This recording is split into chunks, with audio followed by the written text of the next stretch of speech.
بسم اللہ الرحمن الرحیم۔ ڈسکور اوریجنل کے معزز ناظرین، السلام علیکم۔ اب کس نمبر 950 ملاحظہ فرمائیں، لیکن انشاءاللہ دونوں کام ہوں گے، امید بھی بھر آئے گی اور صورت بھی نظر آئے گی۔ کریم الدین خالی فلیٹ میں ٹیلی فون ڈائریکٹری بھی نہیں چھوڑ کے گیا تھا۔ میں اتر کے نیچے گیا اور 2 جگہ سے انکار سننے کے بعد تیسری جگہ ڈائریکٹری حاصل کرنے میں کامیاب رہا۔ میں نے برٹش لائبریری کا نمبر دیکھا، لیکن لائبریری اس وقت بند تھی۔ پھر مجھے برٹش قونصلیٹ کا نمبر مل گیا۔ میں نے اس کے گھر کا نمبر لکھ لیا۔ واپس اپنے فلیٹ میں پہنچ کے میں نے وہ کاغذ کا پردہ رابعہ کے ناک کی سامنے لہرایا جس پر نمبر لکھا ہوا تھا۔ دیکھو، یہ ہے کامیابی، جہاں چاہ ہے وہاں راہ ہے۔ نمبر ملاتے ہوئے میں نے دل ہی دل میں دعا مانگی، یا اللہ میری لاج رکھ لے۔ یہ دعا نہ جانے کیسے قبول ہو گئی۔ کسی شریر بچے نے کہا، اپنا نام بتاؤ۔ ابھی وہ ممی سے جھگڑ رہے تھے، فوراً آ جائیں گے۔ اکثر ایسا ہوتا ہے۔ میں نے کہا، وقار یوسف ایڈوکیٹ، تمہیں یاد رہے گا؟ اس سے زیادہ مشکل نام والے لوگ فون کرتے ہیں ڈیڈی کو، وہ بولا اور ریسیور رکھ کے چلا گیا۔ چند منٹ انتظار میں گزرے، پھر خود قونصلیٹ نے کہا، یس مسٹر وقار یوسی۔ دانستہ یا نہ دانستہ تصریح بچے نے کی اور میرے نام کو ایک سوال بنا دیا، وقار یوسی، کیا آپ کار کیوں دیکھتے ہیں؟ میں نے کہا، اصل نام ہے وقار یوسف اور میں ایڈوکیٹ ہوں۔ میرے بیٹے نے کہا تھا، اینڈ اے کیٹ اور ایک بلی، خیر بتائیں میں آپ کے لیے کیا کر سکتا ہوں؟ میں نے کہا، مجھے لندن کا ایک ٹیلی فون نمبر درکار ہے جو مجھ سے گم ہو گیا ہے۔ پھر میں نے اسے ایک کہانی سنائی کہ دوران تعلیم میرے ایک فیملی سے اچھے مراسم تھے، مگر یہاں آنے کے بعد رابطہ نہیں رہا۔ لیکن آج میری عدم موجودگی میں ایک فون کال ریسیو ہوئی اور پیغام یہ ملا ہے کہ میں فوراً ان کو فون کروں۔ کیا آپ ان کا نمبر معلوم کرنے میں میری مدد کر سکتے ہیں؟ آف کورس مسٹر یوسف، اس نے کہا اور مجھے ایک نمبر دیا۔ اس طرح آپ براہ راست کوئی بھی نمبر حاصل کر سکتے ہیں اگر آپ صحیح نام بتا دیں۔ میں نے اس کا شکریہ ادا کیا اور تیسری بار کال بک کرائی۔ یہ بھی ارجنٹ کال تھی، مگر اس کے لیے مجھے 1 گھنٹہ انتظار کرنا پڑا اور 2 بار یاد دہانی کرانی پڑی۔ بالآخر گھنٹی بجی اور مجھے مطلوبہ نمبر مل گیا۔ پھر کسی آپریٹر کی شیریں آواز نے بات کی، مگر میں نے اس لاڈ کا نام لیا ہی تھا کہ شیرینی میں تھوڑا سا نمک آ گیا۔ اگر آپ مذاق کر رہے ہیں مسٹر یوسف تو یہ بہت برا مذاق ہے۔ میں نے کہا، اتنی دور سے ایک ٹرنک کال بک کرا کے میں آپ سے مذاق کروں گا؟ کیا آپ کو معلوم نہیں کہ ان کا انتقال ہوئے کئی مہینے ہو گئے؟ میں نے کہا، بالکل معلوم ہے، لیکن مجھے یہ خبر ذرا دیر سے ملی۔ میں ان کی فیملی سے اظہار تعزیت کرنا چاہتا تھا۔ اگر اب بھی آپ کا خیال ہے کہ میں مذاق کر رہا ہوں تو کسی اور کو بلائیں جو سخت بات میں مذاق کا پہلو تلاش نہ کرتا ہو۔ I am sorry. آپریٹر کا رویہ ایک دم معذرت خواہ نہ ہو گیا اور اس نے مجھے نمبر دے دیا۔ اس کے باوجود کامیابی ادھوری رہی۔ نمبر معلوم کرنے کے دشوار مراحل میں 3 گھنٹے سے زیادہ صرف ہو گئے تھے۔ رات 10 بجے میں نے آخری بار لندن کی کال بک کرانے کے لیے کہا تو بہت دیر ہو گئی۔ لندن میں شام کے 5 بجے تھے۔ نمبر ملنے میں مزید 1 گھنٹہ صرف ہوا اور جب بالآخر گھنٹی بجی تو کسی ہاؤس میڈ نے مجھے مؤدبانہ مطلع کیا کہ لیڈی الزبتھ چند منٹ پہلے ونڈسر پیلس کی کسی تقریب میں گئی ہیں اور ڈنر کے بعد دیر سے واپس آئیں گی۔ میں نے کہا، اچھا پھر میرا نام اور ٹیلی فون نمبر لکھ لو، وہ آئیں تو انہیں کہنا کہ فوراً مجھے فون کریں۔ رابعہ نے میری صورت کی مایوسی دیکھ کر کہا، کیا ہوا؟ اس نے بات کرنے سے انکار کر دیا؟ بہانہ کر دیا؟ ہاں، اس کا شوہر تھا خبیث۔ میں نے روتی آواز میں کہا، اب وہ لیڈی الزبتھ گورڈن ہے، یہ گورڈن بھی ہوگا کوئی ارل کاؤنٹ یا لارڈ۔ رابعہ نے افسوس اور ہمدردی سے کہا، تم اگر خود کو پرنس سکندر بخت آف کاموں کے منڈی یا نواب آف چوڑکانہ کہتے تو شاید اتنے بے آبرو ہو کہ اس کے کوچے سے نہ نکلتے۔ میں نے کہا، غم غلط کرنے کے لیے ضروری ہے کہ تم مجھے کسی اچھی سی جگہ لے جا کے اچھا کھانا کھلاؤ۔ ماضی کے زخموں پر نمک پاشی مت کرو، نمک ضائع ہوگا، زخم ٹھیک ہو چکے ہیں۔ تم نے آج کے دن کچھ کھایا نہیں۔ میں نے کہا تھا کہ تھوڑا بہت سامان لے آؤ، یہاں کچھ دن گزارنے ہیں۔ کیا بار بار کھانے چائے پینے کے لیے باہر جائیں گے؟ موڈ ہو نہ ہو۔ رابعہ نے مجھے ڈانٹنا شروع کر دیا۔ میں نے کہا، اب 2-4 دن کے لیے گھرداری سے فائدہ؟ ہم آدھی رات سے کچھ پہلے کھانا کھا کے لوٹے تو خلاف معمول رابعہ کچھ سنجیدہ اور فکر مند تھی۔ میرے پوچھنے پر اس نے کہا کہ سکندر، ہمیں کسی ہوٹل میں رہنا چاہیے، الگ الگ کمروں میں۔ میں نے برہمی سے کہا، کیوں؟ یہاں کیا ہے؟ تمہیں ڈر لگتا ہے مجھ سے؟ وہ ایک دم بھڑک اٹھی۔ ہاں، مجھے ڈر لگتا ہے تم سے، کیونکہ تم بہرحال ایک مرد ہو اور میں ایک عورت ہوں۔ کون سا رشتہ ہے ہمارے درمیان جو ہم یہاں ایک ہی کمرے میں رہتے ہیں؟ دوستی کا، خلوص کا؟ یہی کہو گے نا تم؟ کیا یہ غلط ہے؟ ہاں، یہ بالکل غلط ہے۔ ہمارے مذہب میں، ہمارے معاشرے میں، ہماری اس اخلاقی نظام میں ایک غیر شادی شدہ مرد اور عورت کے درمیان دوستی کا کوئی تصور نہیں۔ اور یہ بالکل ٹھیک ہے۔ آگ اور پانی کی کیا دوستی ہو سکتی ہے جب تک شیطان کا وجود ہے؟ اعتبار، اعتماد، نیک نیتی، شرافت کے سارے اظہار کمزور ہیں۔ ابھی تک اس میں کوئی رکھنا تو نہیں آیا رابعہ؟ جب زلزلہ آتا ہے نا تو مضبوط ترین بنیادوں والی برسوں پرانی عمارتیں چند سیکنڈ میں زمین بوس ہو جاتی ہیں۔ خاطی فشاں برسوں اپنے دامن میں سرسبز بستیوں کو پناہ دیے رہتے ہیں اور پھر اچانک خاک کر دیتے ہیں۔ مجھے ڈر لگتا ہے اس ایک لمحے سے جو ازل سے ہے اور ابد تک رہے گا، جس نے آدم کو اس کی جنت سے بے دخل کرا دیا تھا۔ ہم بھی اولاد آدم ہیں، خطاکار کہلاتے ہیں، فرشتے نہیں ہیں۔ میں خاموش ہو گیا۔ میں رابعہ کی کسی بات کی تردید یا نفی نہیں کر سکتا تھا۔ رابعہ کو خود ہی احساس ہو گیا کہ اس کے لہجے کی تلخی نے مجھے احساس جرم میں مبتلا کر دیا ہے۔ اس نے کچھ دیر بعد نرمی سے کہا، دیکھو سکندر، محبت بڑا عظیم جذبہ ہے، مگر اس کو رسوا ہم خود کر رہے ہیں۔ چلو مانا تم بکواس کرنے والوں کی پرواہ نہیں کرتے، ہماری نیت، ہمارے قول و فعل کو خدا سے بہتر کون جانتا ہے؟ جو ہمیں نہیں جانتے وہ برا بھلا کچھ بھی نہیں کہتے۔ چودھری دلاور جیسے بدخواہ بھلا باتوں سے ہمارا کیا بگاڑ سکتے ہیں؟ یہ بھی مانا کہ ہمارے اپنے دوست اور ساتھی ہمارے بارے میں اچھی رائے رکھتے ہیں، لیکن تم کو کسی کے دل کی کیا خبر؟ گلو اور موسی نے شادی کر لی، اکرام شیخ کاجل تو سب سے پہلے الگ ہو گئے تھے، مولوی خادم حسین نے بھی مارگریٹ کو مسلمان کیا اور پھر نکاح پڑھوا لیا۔ میں نے غصے سے کہا، پھر میں کیا کروں؟ ابھی شادی کر لوں تم سے؟ اسی وقت چلیں ہم کسی نکاح خواہ کے پاس۔ میں کوئی غلط بات نہیں کہہ رہی ہوں۔ رابعہ نے بھی گرم ہو کر کہا، تم کو کیا معلوم کہ پیٹھ پیچھے کون ہمارے بارے میں کیا کہتا ہے یا ہمارے بارے میں کیا رائے رکھتا ہے؟ کہہ دو کہ مجھے ان کی بھی پرواہ نہیں، منظر بھی لحاظ کرتا ہے، حالانکہ وہ بہت منہ پھٹ ہے۔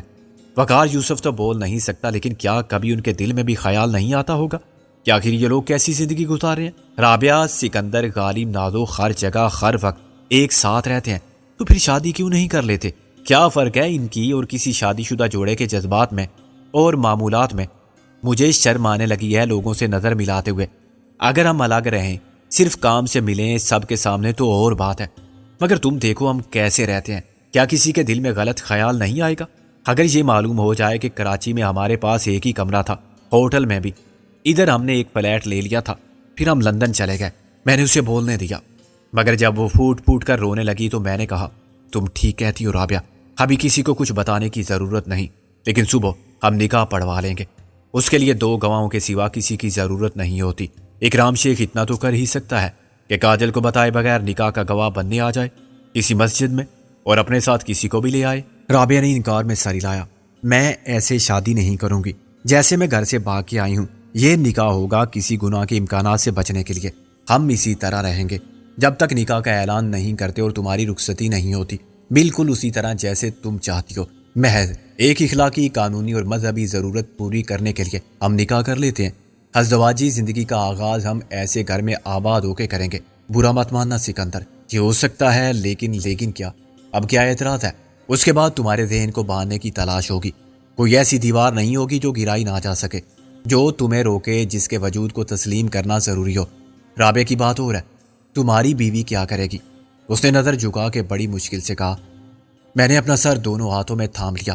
آخر کیا چاہتی ہو تم؟ صرف یقین کہ تم سے میری شادی ایسے ہوگی جیسے سب لڑکیاں چاہتی ہیں۔ اس میں میرے لیے صرف خوشی کے احساس کی تکمیل ہوگی۔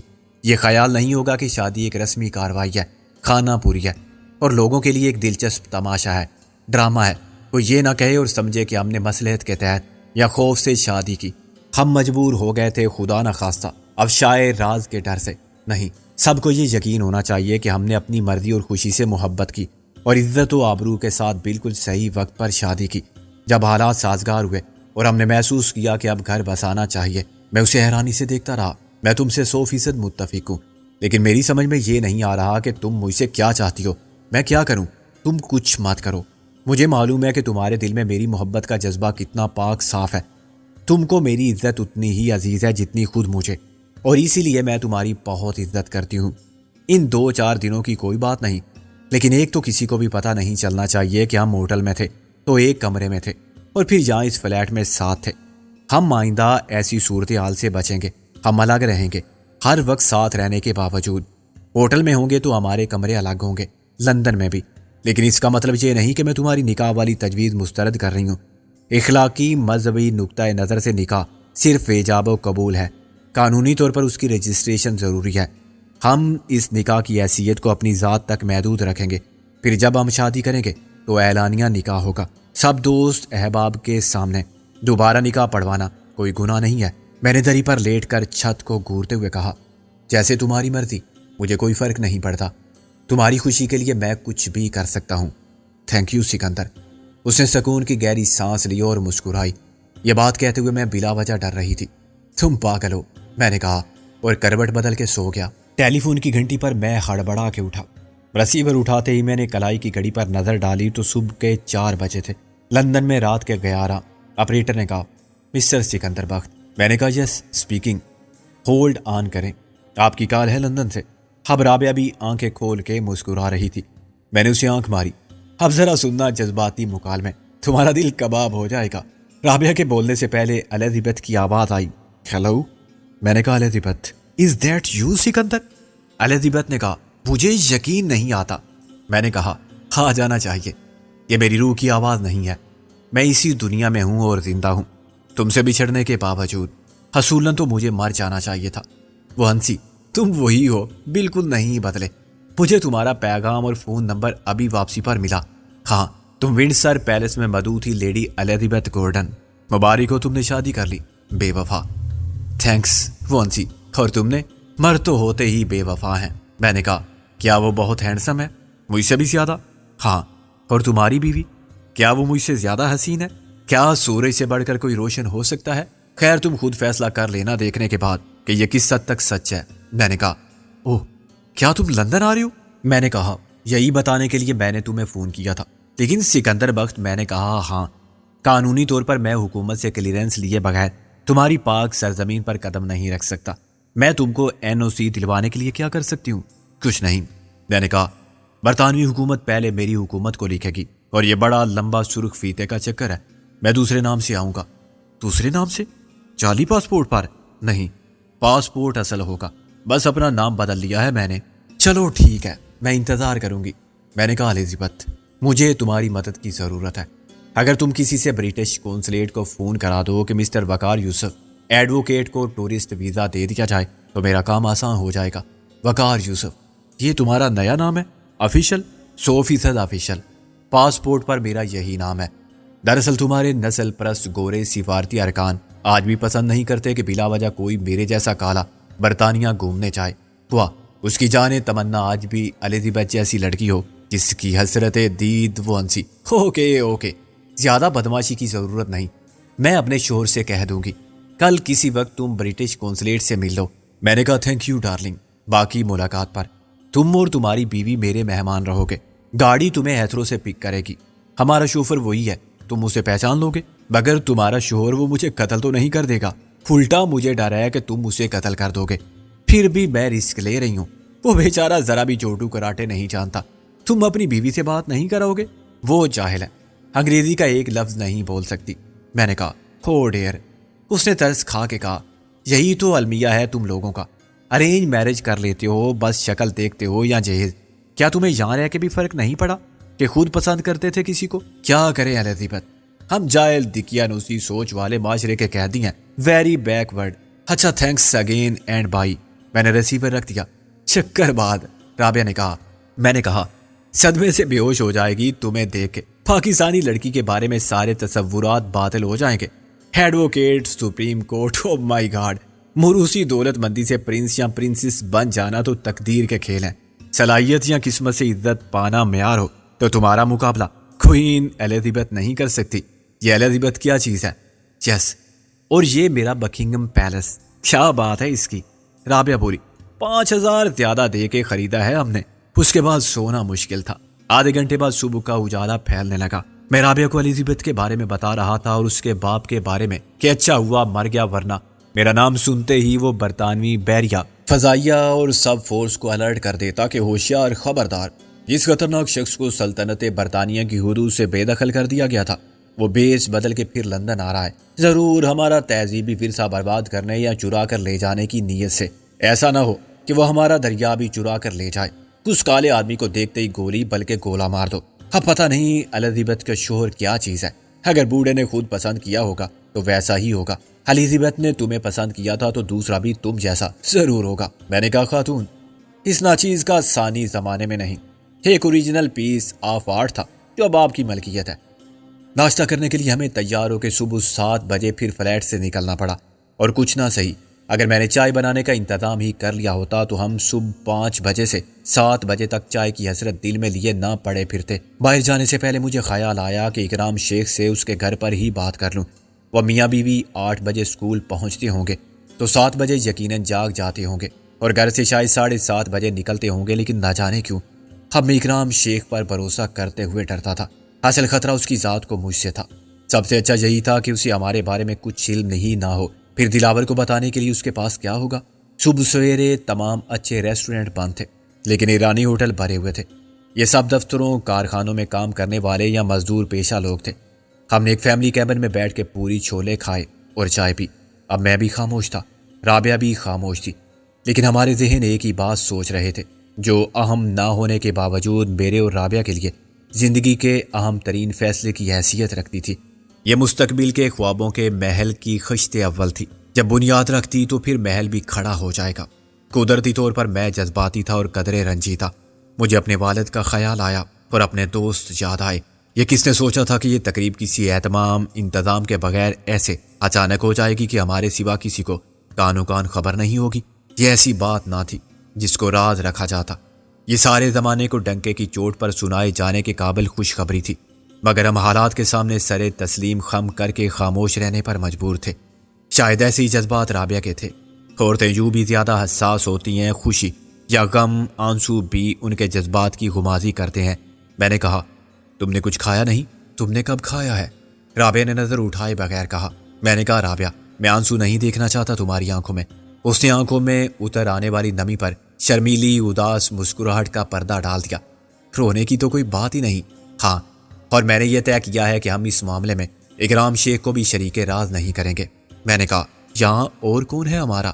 رابعہ آہستہ سے بولی۔ میں نے کہا، ہم مسجد چلتے ہیں، کسی بھی مسجد میں۔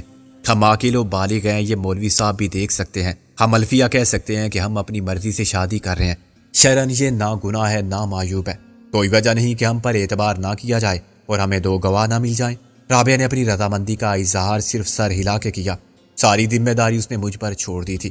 وہ مجھ سے زیادہ قانون کو سمجھتی تھی، مگر یہ معاملہ کسی عدالت کا نہیں تھا۔ میں کچھ نروس ہونے لگا۔ مسجدیں بہت تھیں اور ان میں مؤذن، پیش امام، درس دینے والے اور لینے والے سب تھے۔ محلے کی چھوٹی چھوٹی مسجدوں سے وسیع و عالی شان مساجد تک، جن کی اقامتی دارالعلوم میں سینکڑوں طلباء تھے۔ ان میں 1.5 اینٹ کی مسجد بنانے والے تفرقہ باز ملا بھی تھے اور واجب الاحترام جید علماء بھی۔ فیصلہ صرف یہ تھا کہ ہم کس کا انتخاب کریں، جہاں ہم پر اعتبار کیا جائے اور کوئی قانونی مسئلہ نہ اٹھایا جائے، شک کوئی نہ کرے اور آسان کام کو مشکل نہ بنائے۔ میں رابعہ کے ساتھ پھرتا رہا۔ آدھے گھنٹے میں ہم 3 مسجدوں کے پاس سے گزرے، مگر خود میری ہمت نہ پڑی کہ اندر قدم رکھوں۔ پھر میں نے اپنے آپ سے کہا، جب میں نیک نیتی کے ساتھ ایک کام کرنے جا رہا ہوں اور میری نیت کو خود میرا رب بہتر جانتا ہے، تو مجھے اس کی تائید و حمایت پر بھی بھروسہ کرنا چاہیے۔ وہ جیکب لائن کے علاقے کی ایک مسجد تھی جس کے صحن میں چند بچے قرآن پڑھ رہے تھے۔ اندر چند افراد حلقہ بنائے بیٹھے تھے۔ میں نے رابعہ کو باہر ہی روکا اور خود اندر چلا گیا۔ درس دینے والا جوان آدمی تھا۔ درس لینے والوں میں عمر رسیدہ افراد شامل تھے۔ ان سب نے ایک ساتھ میرے سلام کا جواب دیا۔ میں نے کہا، مولوی صاحب، میرا نام سکندر بخت ہے۔ میرے والد وزیر خان مرحوم تھے۔ اس وقت دنیا میں میرا حقیقی رشتہ دار کوئی بھی نہیں۔ میں حال ہی میں کراچی آیا ہوں اور صدر میں رہتا ہوں۔ یہ فلیٹ میں نے کل خریدا ہے۔ کسی نے فائل دیکھنے کی ضرورت محسوس نہیں کی۔ ان کی آنکھوں میں دوسرے سوالات تھے۔ آپ کس سلسلے میں تشریف لائے ہیں؟ درس دینے والے نے شائستگی سے کہا۔ میں نے کہا، میں تخلیے میں عرض کروں گا۔ وہ اٹھ کھڑا ہوا۔ آپ لوگ تشریف رکھیں، میں ان کی بات سن لوں۔ وہ مجھے مسجد کے صحن سے ملحق اپنے 2 کمروں والے گھر میں لے گیا۔ وہاں میں نے اسے بتا دیا، میں ایک لڑکی سے نکاح کرنا چاہتا ہوں۔ ہم الحمدللہ مسلمان اور بالغ ہیں۔ لڑکی کا بھی کوئی والی وارث نہیں، مگر وہ تعلیم یافتہ اور باشعور ہے۔ ہم اللہ تعالیٰ کو حاضر و ناظر جان کے حلفیہ کہہ سکتے ہیں کہ ہم کسی لالچ، ڈر یا دباؤ کے بغیر برضا اور رغبت نکاح کرنا چاہتے ہیں، اور اس میں کوئی بات خلاف شرع بھی نہیں ہے اور خلاف قانون بھی۔ ویسے تو کسی مسلمان کے لیے حلف اٹھا کے بیان دینا بھی کافی ہے، لیکن اس کے علاوہ بھی آپ اپنی تشفیع کے لیے۔ نعوذ باللہ، اس نے شفقت سے کہا۔ اس کے بعد یقین نہ کرنے والا خود مسلمان کہلانے کا مستحق نہیں۔ آپ خود پابند شرع اور دین دار ہیں۔ آپ کا انداز گفتگو خود آپ کی شرافت اور صداقت کی دلیل ہے۔ لڑکی کہاں ہے؟ میں نے کہا وہ میرے ہمراہ آئی ہے، اسے اندر بلا لیجیے ادھر سے۔ اس نے دوسرے دروازے کی طرف اشارہ کیا۔ میں آپ کی موجودگی میں اس سے چند سوالات کر لوں گا۔ میں نے رابعہ کو بلا لیا۔ مولا نے اس سے صرف وہی پوچھا جو ضروری تھا۔ بی بی آپ مسلمان ہیں، بالغ ہیں، آپ کی پہلے تو شادی نہیں ہوئی؟ یہ شادی آپ اپنی مرضی سے کسی دباؤ یا لالچ کے بغیر کر رہی ہیں؟ آپ خدا کو حاضر و ناظر جان کے کہیں گی کہ جو کچھ آپ نے بتایا ہے وہ سب سچ ہے؟ رابعہ نے نقاب ہٹائے بغیر سب کہہ دیا۔ پھر رابعہ پردے کے پیچھے چلی گئی جہاں اس کی بیوی موجود تھی۔ مولانا صاحب پھر مسجد کی طرف گئے جہاں وہ اپنا درس نامکمل چھوڑ آئے تھے۔ میں اس مختصر سے کمرے میں اکیلا رہ گیا جو شاید 8-9 فٹ چوڑا اور 10-12 فٹ لمبا تھا۔ اس میں ایک دری بچھی ہوئی تھی اور دیواری الماریوں میں شیشوں والے پٹوں کے پیچھے دینی کتب اور رسائل بھرے ہوئے تھے۔ دیواروں پر آیات قرآنی اور خطاطی کے نمونے، خانہ کعبہ اور مقامات پاک کی تصاویر آویزاں تھی۔ مولانا صاحب تقریباً آدھے گھنٹے بعد پھر آئے تو ان کے ساتھ 4 آدمی تھے۔ غالباً وہ چاروں ہی درس میں شریک تھے۔ انہوں نے باری باری مجھے سب سے متعارف کرایا۔ وہ سب تبلیغی جماعت کے کارکن تھے۔ انہوں نے بڑے جوش و خروش کے ساتھ مصافحہ کیا۔ وہ سب میرے ظاہری حلیت سے اس خوش فہمی میں مبتلا ہو گئے تھے کہ وہ مجھے اپنی جماعت میں شامل ہونے پر آمادہ کر لیں گے۔ نکاح کی رسم بڑی سادگی سے اور چند منٹ میں سر انجام پائی۔ مولانا خود دلہن کے وکیل ہوئے۔ حاضرین میں سے 2 میرے گواہ بنے۔ حق مہر کے مسئلے کو میں نے رابعہ پر چھوڑ دیا، اس نے مجھ پر چھوڑا تو خود مولانا مجھ سے پوچھ کے شرعی حق مہر مبلغ 32 روپے 8 آنے طے کر دیا۔ نہ اس وقت میں نے سوال کیا اور نہ بعد میں کسی سے پوچھا کہ آخر اس کی سند کیا ہے اور اس رقم کا تعین کس بنیاد پر کیا گیا ہے۔ مولانا رجسٹر نکاح خواں بھی تھے، چنانچہ انہوں نے کاغذی خانہ پوری کی اور مجھے فائل میں دیکھ کے اپنا پتہ بھی لکھوانا پڑا۔ جب سب لوگ دستخط کر چکے تو انہوں نے دعائے خیر کے لیے ہاتھ اٹھائے اور مجھے مبارکباد دی۔ میری ذہنی کیفیت اس وقت بہت عجیب تھی۔ اس نکاح میں کوئی غیر اخلاقی پہلو نہیں تھا، مگر اس کے باوجود میرے ذہن میں ایک خلش سی تھی کہ کسی معاملے میں جھوٹ نہ بولنے اور نیک نیتی سے سب کچھ سچ بتانے کے باوجود میں نے یہ کام ڈر کے باعث چوری چھپے کیا تھا، اور ظاہری صداقت کچھ اور تھی جو اصل حقیقت سے مختلف تھی۔ سکندر بخت وہ نہیں تھا جو نظر آ رہا تھا۔ ڈر یہ نہیں تھا کہ کوئی اس شادی میں حارج ہوگا یا آج نہ ہوئی تو یہ شادی کبھی نہیں ہوگی۔ ڈر مجھے اپنی جان کا تھا جس کی وجہ سے میں حلیہ بدل کے آیا تھا، مگر یہ بات میں نے چھپا لی تھی۔ ڈر مجھے یا رابعہ کو خود اپنی بشری کمزوری کے باعث کوئی خطا ہو جانے کا تھا، مگر یہ بات بھی بتائی نہیں جا سکتی تھی۔ کوئی جرم نہ کرنے کے باوجود میں خود کو مجرم محسوس کر رہا تھا۔ اب میں جلد از جلد یہاں سے نکل جانا چاہتا تھا تاکہ مجھے اور جھوٹ نہ بولنا پڑے۔ وہ سب شریف النفس پاکیزہ کردار والے دیندار لوگ تھے، اور شاید اس لیے میں ان کے درمیان خود کو اجنبی اور گناہگار محسوس کر رہا تھا۔ ان کے اعتماد نے مجھے شرمندہ کر دیا تھا۔ مجھے مزید شرمندگی اس وقت ہوئی جب اندر سے چائے کے ساتھ مٹھائی آ گئی۔ اس سے باتوں کا سلسلہ لمبا ہوا اور انہوں نے میری زندگی کے بارے میں پوچھنا شروع کیا۔ کراچی سے آنے سے پہلے میں کہاں تھا، کیا کرتا تھا اور اب کیا ارادہ ہے۔ میں بری طرح پھنس گیا اور نہ چاہتے ہوئے بھی مجھے بہت سے بے ضرر جھوٹ بولنے پڑے۔ انہوں نے مجھے تبلیغی جماعت میں شمولیت کی دعوت دی جو میں رد نہ کر سکا۔ 1 گھنٹے بعد جب انہوں نے مجھے رخصت ہونے کی اجازت دی تو مولا نے کہا نکاح نامے کی مصدقہ نقول مجھے 2 ہفتے بعد مل جائیں گی۔ میں رابعہ کے ساتھ باہر آیا تو مجھے ساری دنیا بدلی ہوئی لگی۔ جب رابعہ میرے ساتھ چل رہی تھی تو میں یوں محسوس کر رہا تھا جیسے میں فضا میں پرواز کر رہا ہوں۔ اچانک میں اور وہ میاں بیوی ہو گئے تھے۔ ایسا بالآخر ہونا تھا، لیکن یہ سب یوں ہوگا ایسا کس نے سوچا تھا؟ یہ سب غلط نہ ہونے کے باوجود غلط لگتا تھا کہ ہر ذاتی فیصلہ اتنا ذاتی بھی نہیں ہوتا کہ اس میں دوست احباب کو شریک بھی نہ کیا جائے۔ اگر یہ بات منظر اور غالب، محسن یا وقار یوسف کو معلوم ہو جائے تو انہیں صدمہ ہوگا۔ یہ سب ہم ان کے سامنے بھی کر سکتے تھے، ان کو بتا کے بھی کر سکتے تھے۔ اس کے لیے ہمیں بہت مہلت ملی اور ہم آزاد تھے کہ جب چاہیں جہاں چاہیں نکاح کر لیں۔ اس کے باوجود ہم نے یہ کام چھپ کے اور انہیں بتائے بغیر کر لیا تھا۔ اس کے لیے مجھے رابعہ نے مجبور کیا تھا اور غلط نہیں کیا تھا۔ ہاں وہ میرے ساتھ چپ چاپ چل رہی تھی اور میں اندازہ کرنے سے قاصر تھا کہ وہ کیا سوچ رہی ہے۔ بالآخر میں نے کہا رابعہ کیا سوچ رہی ہو؟ وہ چونکی۔ کچھ نہیں۔ میں نے کہا تم خوش ہو نا؟ کیوں نہیں؟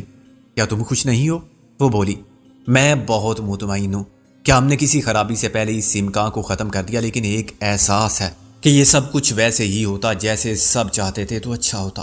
خیر یہ ہم طے کر چکے تھے کہ جب وقت آئے گا تو ہاں ابھی یہ بات صرف ہم جانتے ہیں۔